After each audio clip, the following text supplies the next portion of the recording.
friend. This is an exercise inspired to activate energies of respect and commitment to Mother Earth. Sit comfortably with your back straight. Put one hand on your chest and the other hand on your stomach. Breathe in through your nose and out through your mouth. As you exhale, push out as much air as you can. Try to inhale enough so that your lower abdomen rises and falls. Be gentle as you exhale. Pray to Spirit, the primary source of creation, and set the intention of understanding unity between yourself and nature. Close your eyes and imagine yourself taking a 5-year-old child by the hand to lead him/her to an amazingly green field on the top of a mountain. This is a sacred mountain with a big altitude, and it is steep with a lot of vegetation. However, it is not difficult to climb, so you decide to offer this landscape to yourself and the child.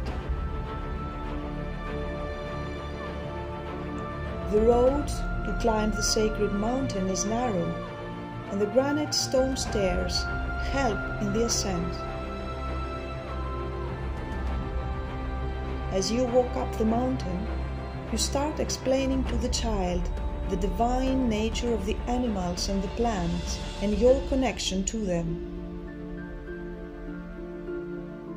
Taking care of the environment shall be a part of daily life, and you now wish to pass on these habits from one generation to another. Continue breathing in and out deeply. The child is staring at you and awaits a description of the animals that you both are expected to see on the sacred mountain's plain. You open your eyes, you look at the pictures, and you say, "We're going to see the jaguar, the big black cat, which is a symbol of power. Kings and knights ruled sitting on jaguar thrones, and elite warriors proudly bore the name of it into battle. It even gives its name to the fourth world in the Maya creation myths, the jaguar sun.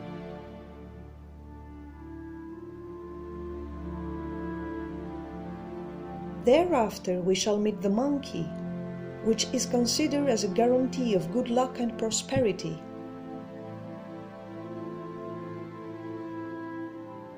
There will be hairless dogs as well, as they are considered guides of the dead on their underworld journey.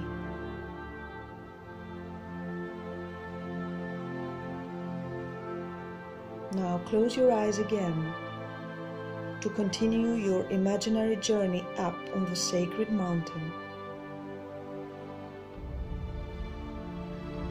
You say,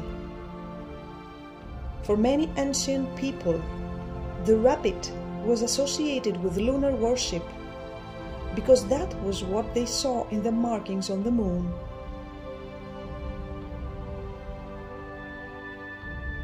People often portrayed playful bunnies on containers and other vessels.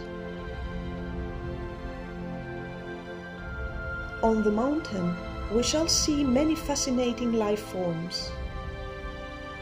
Even a tiny mouse will be there, scurrying furtively about in search of crumbs. Birds are also important, as they are associated with the circle of life and are considered as gods or worshipped in their own right. The eagle and the owl are depicted as totems, big statues. But even marine life can be reached on the sacred mountain. Fish, squid, shellfish, turtles and frogs abound up there. No form of life seemed insignificant to inspire the artists who were looking at the nature to find themselves in her. Bit by bit, you start getting to the top of the sacred mountain of the pre-Columbian cultures.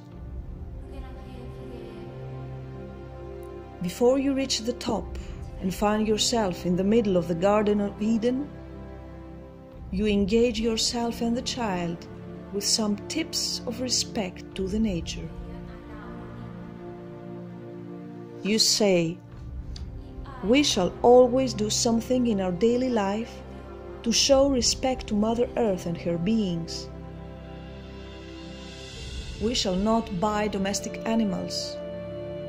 Let us adopt a stray animal instead. We will give live potted plants as gifts instead of cut flowers. Once a year or more often, we can choose a different location to plant a tree and turn this creative activity into entertainment. We shall get out in the nature more often and try growing a garden or planting in home. We shall stay away from maltreating animals and we shall try to avoid overconsumption of meat. We will not throw away unusual fruit or unusual vegetables because their size, shape or color are not perfect. We will not let animals and plants be wasted." The child smiles back at you as you commit yourself to strengthen values such as empathy, tolerance, respect and responsibility. As you prepare to enter the magical Garden of Eden, of the beloved animals of the Mayas, the Incas and the Aztecs, you thank them for their generosity and for keeping balance on Mother Earth. You express gratitude for the opportunity of this deeper knowing. Know that you can always bring your inner child back to meet the pre-Columbian animals and to worship Mother Nature through them whenever you wish to. Give yourself time to thank Spirit for allowing this connection to your inner child and your inner nature to happen.